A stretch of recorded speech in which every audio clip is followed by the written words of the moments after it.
the alveolar plosives.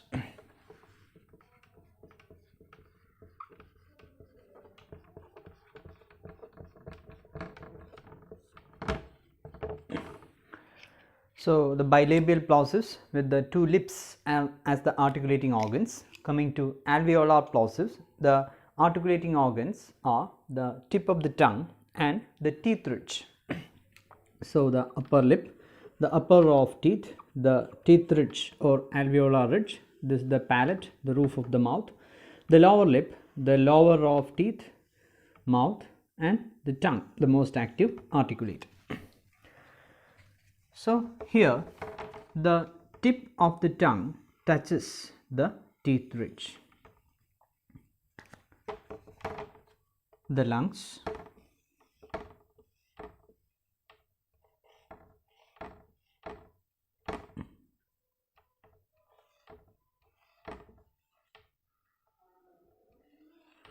the air from the lungs, it passes through the tracheae or the windpipe, passes the vocal cords, reaches the oral cavity.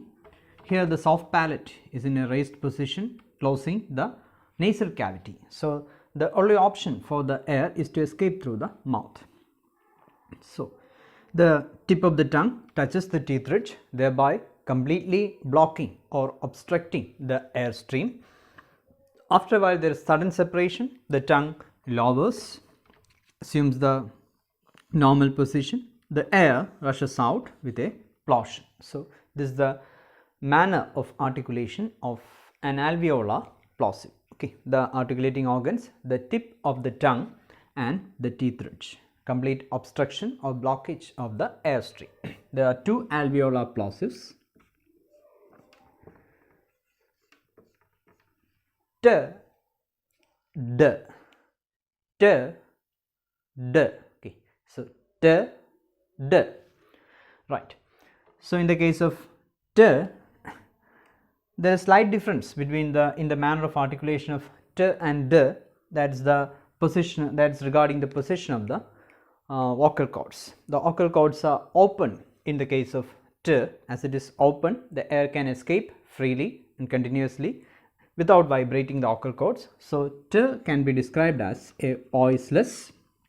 The articulating organs, the tip of the tongue and alveolar ridge. So, voiceless, alveolar. Regarding the manner of articulation, it is a plosive, alveolar plosive.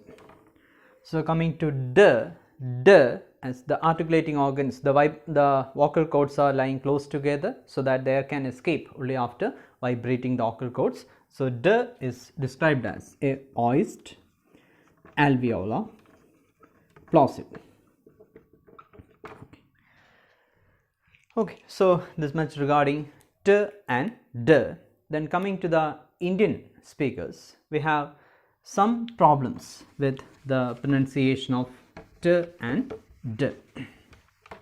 Okay, let us look at some examples. So, coming to D,